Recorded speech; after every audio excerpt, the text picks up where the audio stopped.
کہ کسی پہاڑ کی غار میں ایک اللہ والا رہتا تھا اور اللہ اللہ کرتا تھا ہر وقت. اللہ کی طرف سے کھانا آ جاتا تھا اور وہ کھا لیا کرتا تھا. تو خدا امتحان بھی کرتا ہے، آزمائش بھی کرتا ہے. دعا کیا کرو اللہ ہماری آزمائش نہ فرمائے. ہم لوگ آزمائش کے قابل کہاں ہیں؟ تو اللہ پاک نے جب اس اللہ والے کی آزمائش فرمائی تو 3 دن تک کھانا نہ آیا. 3 روز تک کھانا نہیں آیا. جب نہیں آیا تو بھوک نے ستایا، اور جب بھوک نے ستایا تو پریشانی ہوئی، اور جب پریشانی ہوئی تو دل میں خیال آیا کہ اب میرے لیے سوال کرنا جائز ہو گیا. اب تو میں بالکل بھوک نے تنگ کر دیا مجھے. تو پہاڑ سے نیچے اترے اور جا کر کے ایک مکان پہ سوال کر دیا، اور سوال یہ کیا کہ اللہ نام پہ مجھے کھانا چاہیے. ان گھر والوں نے 3 روٹیاں دے دی. السلام علیکم ورحمۃ اللہ وبرکاتہ. امید ہے آپ حضرات خیریت سے ہوں گے. آج ہم آپ کے پاس لے کر آئے ہیں قاری حنیف صاحب کا بیان. ان گھر والوں نے 3 روٹیاں دے دی اور یہ اللہ کا ولی لے کے چل دیا. تو جس گھر سے 3 روٹیاں ملی تھی ان کے یہاں ایک کتا بھی تھا. وہ اس ولی کے پیچھے پیچھے لگ گیا اور بھونکار قریب تھا کہ کاٹ کھائے پھاڑ کھائے. اللہ کے ولی نے سوچا کہ یہ تو بڑا ظالم کتا پیچھے لگ گیا، 1 روٹی اس کو پھینک دوں، 2 مجھے کافی ہو جائیں گی، یہ اپنا اس کی ہلے لگ جائے گا، مشغول ہو جائے گا، میں نکل جاؤں گا. یہ کتاب کی بات ہے، حدیث کی نہیں. تو نفحۃ الیمن کتاب میں واقعہ یوں لکھا کہ کتا 1 روٹی کھا کے پھر بھاگ کے اس ولی کو مل گیا اور بہت بھونکار کاٹنے کے قریب ہوا. تو پھر اللہ کے ولی نے سوچا کہ یار 1 ہی روٹی کافی ہو جائے گی، یہ تو پھر ظالم پیچھے ہو گیا. اس نے دوسری روٹی بھی اس کو پھینک دی. اللہ کی شان، کتا دوسری روٹی کھا کر کے پھر ولی کے پیچھے پیچھے. اس نے سوچا ایسی روٹیوں سے تو یوں ہی بھلے، وہ تیسری بھی پھینک دی. کتے نے تیسری بھی کھا لی، اور جب تیسری روٹی کھا کے کتا بھونکا، اب ولی کھڑا ہو کر غصے میں آ گیا اور کہنے لگا او کتے تجھے شرم نہیں آتی؟ عربی کا لفظ ہے وما دیم الحیا، اور بغیرت کمینے، تیرے مالک نے 3 روٹیاں دی تھی، جس دروازے پہ تو رہتا تینوں کھا لی، پھر بھی بھونکتا ہے. 3 روٹیاں میں نے تجھے دے دی، پھر بھی بھونک رہا ہے. تو یوں لکھا اس کتاب میں کہ اللہ پاک نے کتے کو بھی زبان دی اور وہ یہ کہنے لگا کہ ولی صاحب ذرا ٹھہرو، خود فیصلہ کرو، تم بے غیرت ہو یا میں بے غیرت ہوں. فیصلہ جناب کریں، میں کتا ہوں، آپ ولی ہیں. جنت کے کھانے کھائے، ارے 3 دن نہ ملا تو آدمی کے دروازے پہ آ کے ماتھا گھسایا، جھولی پھیلائی، بھیک مانگی، مجھ سے قسم لے لو میں کتا ہوں. کئی مرتبہ 8 دن ٹکڑا نہیں ملتا، قسم لے لو اس دروازے کے سوا کبھی کسی دوسرے دروازے پہ نہیں گیا میں.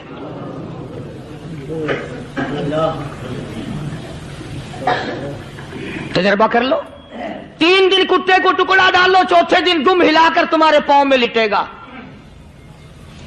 ساری عمر گزر گئی اس مالک کا دیا ہوا کھاتے ہوئے پیتے ہوئے، آج بھی تجھے اس مالک کا دروازہ سمجھ نہیں آیا. پانی وہ پلاتا والذی ہوا یطعمنی ویسقین وَإِذَا مَرِضْتُ فَهُوَ يَشْفِينِ. کتنا کھلاتا ہے، کتنے اعلیٰ درجے کے کھانے کھلاتا ہے، طرح طرح کے کھانے کھلاتا ہے. پالا اس نے، سنبھالا اس نے، زندگی اس نے دی، اولاد اس نے دی، خوبصورت بیوی اس نے دی، گھر آباد اس نے کیا. تھوڑی سی پریشانی آ گئی، اب جا کے قبر کے سامنے جھکا کھڑا ہے، اس مالک سے میرا کام نہیں چلا، او 4 گز زمین میں پڑنے والے، تو میری حاجت روائی کر دے.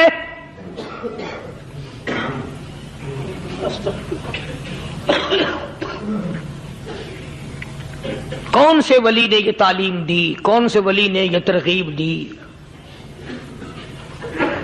خواجہ قطب الدین بختیار کاکی رحمت اللہ علیہ، بابا فرید الدین شکر گنج رحمت اللہ علیہ کا پیر ہے.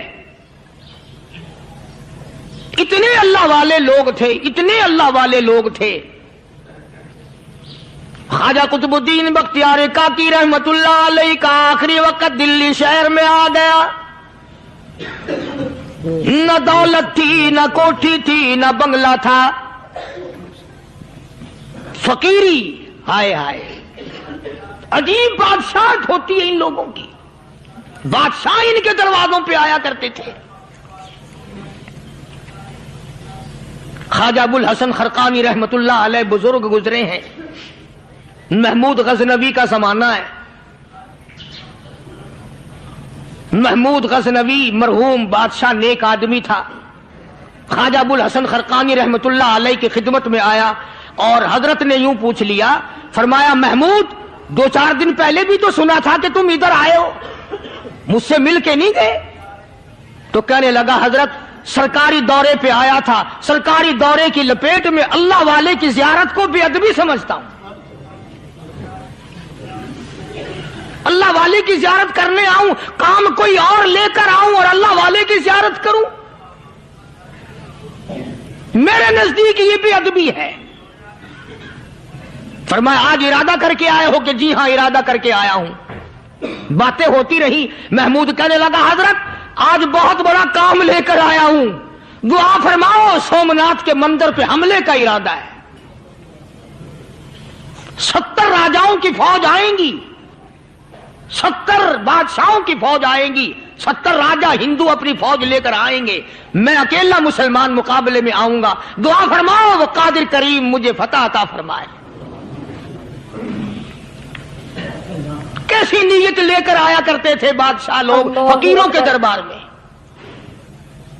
آج تو اگر کسی ولی کے پاس بھی جاؤ گے، میں نے مولانا عبید اللہ انور مدذلو سے پچھلے دنوں عرض کر دیا، میں نے کہا حضرت آپ اپنے گھر میں ہی رہتے ہیں، باہر نہیں نکلتے، کئی دن لوگوں کو نیکی ملے گی، زیارت ہوگی. تو فرمانے لگے قاری صاحب آپ کو کیا پتا ہے، بس اسی کام کے لیے لوگ آتے ہیں. ہماری اینٹ پڑ دو، ہم نے مکان بنانا ہے، ہمیں دکان کا تعویذ دے دو، ہمارے پیچھے دشمن لگ گیا، ہمارا مقدمہ ہو گیا، اور یوں تو کہنے کوئی بھی نہیں آتا، دعا کر دو اللہ میری قبر میں بھلائی فرما دے.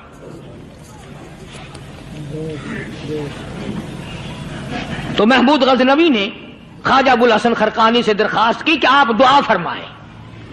اللہ والے نے دعا بھی فرمائی اور اپنا مسلح دے دیا. یوں فرمایا محمود جب مشکل وقت آ جائے اس مسلح پہ کھڑے ہو کر 2 رکعت نماز ادا کرنا. پتا چلا کہ اللہ کی مدد جو ہے وہ نماز کے ساتھ ہے. میں تمہیں بھی بتاتا ہوں، ولی تو میں نہیں. جب بھی کوئی پریشانی آئے، جب بھی کوئی تکلیف آئے، فرمایا استعینوا بالصبر والصلاۃ، نماز پڑھو انشاءاللہ آسانی ہوگی. صبر کر، نماز پڑھ. ان اللہ مع الصابرین،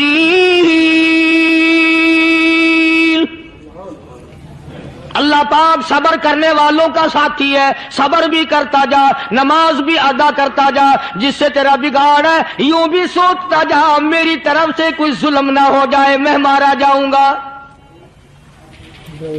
چھلا ساتھ لے کر چلا گیا اور اپنی فوج کو لے کر کے سومناتھ کے مندر پہ حملہ کر دیا. مسلمان فوج بڑا سفر کر کے آئی تھی، دور سے آئی تھی، تھکی ہوئی تھی، چور چور تھی. اتنے حالات نہ تھے، اتنے ہتھیار نہ تھے. 70 راجاؤں کی فوج کے مقابلے میں مسلمانوں کو شکست ہو گئی. محمود غزنوی کو خبر دی گئی بادشاہ شکست ہو گئی. محمود نے 2 رکعت نماز ادا کی. اور یہ بھی بتا دوں اللہ والوں کا اتنا ادب کیا محمود غزنوی نے کہ اس مسلح پہ کھڑے ہو کر نماز نہیں پڑھی، اس کو سر کے اوپر رکھ کے نماز پڑھی. مسلح اللہ والے کا سر پہ رکھ لیا اور نماز پڑھی خدا کے حضور میں. اور پھر سر سجدے میں رکھ دیا. میرے پروردگار بے نیاز خالق و مالک، میں گناہگار سہی، میں سیاکار سہی، میں تیرا بندہ ہوں، او میرے مولا مقابلہ کفر سے ہے، حق پرستوں کی نہ کی تو نے گر دل جوئی نہیں، تانا دیں گے بت کے مسلم کا خدا کوئی نہیں۔ او میرے پروردگار آج مجھے ذلیل نہ کر، آج میری شکست نہ کر، آج مسلمانوں کو شکست نہ دے، اور بے نیاز پروردگار کافر کہیں گے ان کا خدا کہاں گیا؟ بس محمود غزنوی نے اللہ کے حضور میں نماز ادا کی اور دامن پھیلایا اور سر سجدے میں رکھا، وہ اطلاع ملی کہ شکست فتح میں بدل گئی۔ چنانچہ جمعے کا خطبہ محمود غزنوی نے سومناتھ کے مندر کے اندر دیا۔ اس قدر اللہ والوں کو دلچسپی تھی ان معاملات سے کہ قوم کے لیے بھلائی ہو، ملک کے لیے بھلائی ہو، عوام کے لیے آخرت کی دنیا کی بھلائی مقصود تھی۔ خواجہ قطب الدین بختیار کاکی رحمت اللہ علیہ دلی شہر میں رہتے ہیں، بادشاہوں کا زمانہ ہے۔ اللہ اللہ کیا عجیب لوگ تھے۔ آج تو اچھے بھلے دیندار طبقہ نماز پڑھانے والوں کو نماز کے، غسل کے، وضو کے مسائل معلوم نہیں۔ دوستو ایسا وقت تھا، ایسا وقت تھا، سلطان صلاح الدین خلجی رحمت اللہ علیہ کو بادشاہ ہو کر عربی کی بہت بڑی 4 جلدوں میں کتاب ہے ہدایہ بادشاہ صلاح الدین خلجی کو زبان نہیں یاد تھا، اتنی بڑی عظیم کتاب زبان نہیں یاد تھی۔ وہ بادشاہ بھی ہوا کرتے تھے اور ولی بھی ہوتے تھے۔ سلطان عالمگیر رحمت اللہ علیہ بہت بڑا بادشاہ ہو کر، اورنگزیب ہے، عالمگیر ہے، اتنا بڑا عظیم بادشاہ، مگر حضور کریم صلی اللہ علیہ وسلم کی 5000 حدیث پاک اس بادشاہ کو زبان نہیں یاد تھی، اور قرآن کا حافظ تھا، قرآن کا قاری تھا، قرآن کا عالم تھا، قرآن کا مفسر تھا، ولی بھی تھا، بادشاہ بھی تھا، اللہ والا بھی تھا، اور اتنا خوف تھا دل میں تمہیں کیا بتاؤں۔ اللہ اکبر، بادشاہ ہو کر کے کپڑا خریدا، مزدوری کر کے کپڑا خریدا بادشاہ نے، اور کپڑا خرید کر اس کی ٹوپیاں اپنے ہاتھوں سے سی۔ عالمگیر رحمت اللہ علیہ نے اس کی ٹوپیاں اپنے ہاتھوں سے سی اور چاندنی چوک دلی میں کھڑے ہو کر فروخت کی، بیچی، 6-7 روپے جمع کر کے ایک تھیلی میں بند کر کے اوپر لکھا عالمگیر کا کفن ان پیسوں سے خریدا جائے۔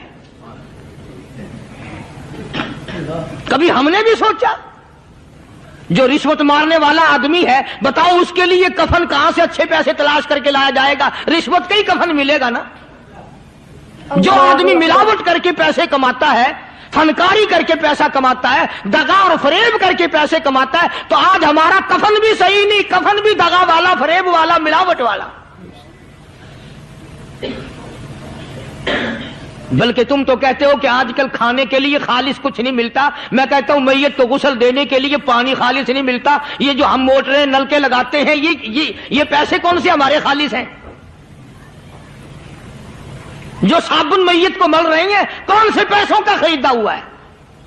جو خوشبو میت کو لگ رہی ہے کون سے پیسوں کی خریدی ہوئی ہے؟ جو کفن پڑ رہا ہے وہ کیسے پیسوں کا کفن ہے؟ اور میں آگے بڑھ کر کے کہتا ہوں جو کندھوں پہ اٹھائے جا رہے ہیں وہ کون سے کتب ہیں، کون سے ابدال ہیں؟ جس نے میت کو غسل دیا ہے کبھی معلوم کیا کہ وہ کتنا بڑا نیک آدمی ہے؟ یہ تو ہمارے آخری وقت کا حال ہے، اور اس طرف کسی کا دھیان نہیں، سوچ نہیں، بچار نہیں، قطعی طور پر اندھے ہو جاتے ہیں۔ او میاں ٹھیک ہے جو کچھ ہو رہا ہے۔ اچھا ایک بات عرض کروں، اللہ تبارک و تعالیٰ کے یہاں جب ہم جائیں گے، اگر اور سارے معاملات کو چھوڑ دو، اللہ پاک یہی پوچھ لے کہ میاں یہ کفن جو پہن کے آیا یہ کیسا ہے؟ یہ جو کفن پہن کے آیا یہ کیسا؟ ہم کیا جواب دیں گے؟ بادشاہ عالمگیر رحمت اللہ علیہ نے تھیلی پہ لکھ کر کے بند کر کے رکھ دیا، جب میرا انتقال ہو جائے، میری موت آ جائے، جب میں دنیا سے رخصت ہو جاؤں، جب میں دنیا سے چلا جاؤں، میرا آخری لباس جو میں نے ساتھ لے کے جانا ہے، وہ شادی کے جوڑے دنیا تیار کرتی ہے، سفر کے جوڑے دنیا تیار کرتی ہے، غیر ملکوں میں جانے کے لباس دنیا تیار کرتی ہے، ادھر ادھر جانے کے لیے، تقریبوں میں جانے کے لیے جوڑے لباس پوشاک دنیا تیار کرتی ہے، اور میں کہتا ہوں لوگوں، قبر کی پوشاک ہم کب تیار کریں گے؟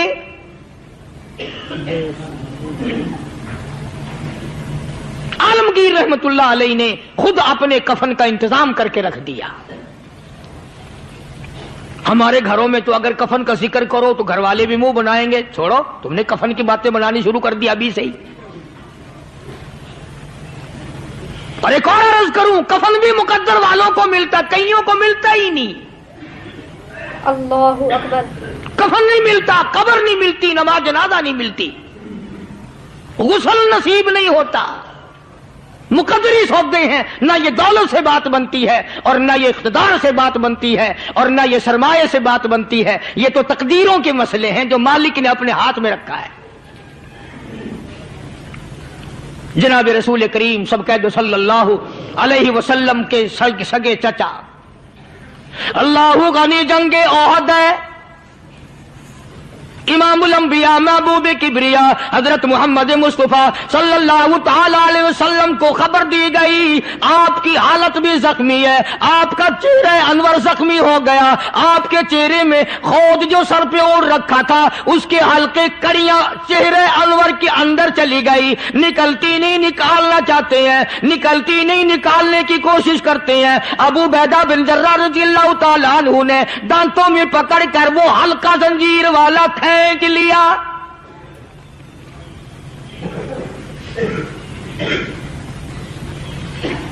اللہ غنی، ادھر خون کا پھوارا چھوٹا، خون کا پھوارا چھوٹا۔ اللہ، عرش الہی سے آواز آئی، جبریل، پر جھپکنے کے برابر جبریل ساری دنیا کا نظام طے کر سکتا ہے۔ توجہ، اللہ نے آواز دی، جبریل، عرض کیا حضور، فرمایا یاد رکھ اگر میرے محبوب کا خون زمین پہ گر گیا تو پھر تو جبریل کا آئے گا۔ سدرۃ المنتہا سے سکنڈ تو بڑی چیز ہوتی ہے، پل جھپکنے سے پہلے جبریل نے آ کر اس خون کو سنبھالا ہے۔ اتنی عظمت ہے سرکار مدینہ صلی اللہ علیہ وسلم کی اللہ تبارک و تعالیٰ کے یہاں، اور ہر پیغمبر کی۔ ابراہیم علیہ الصلوۃ والسلام کو وقت کے بادشاہ نے منجنیق میں بٹھا کر یوں آگ میں پھینک دیا، اس منجنیق میں سے، پنگوڑے میں سے خلیل نکل چکا۔ آواز آئی جبریل، جواب ملا حضور کہ میرا خلیل کو کیا ہوا؟ حضرت جبریل کو حکم ہوا، یاد رکھ اگر خلیل کا ایک بال بھی جل گیا تو جبریل کس کام کا؟ اللہ تبارک و تعالیٰ کے فرشتے نے پہلے پہنچ کر آگ پہ پڑ بچھا دیے۔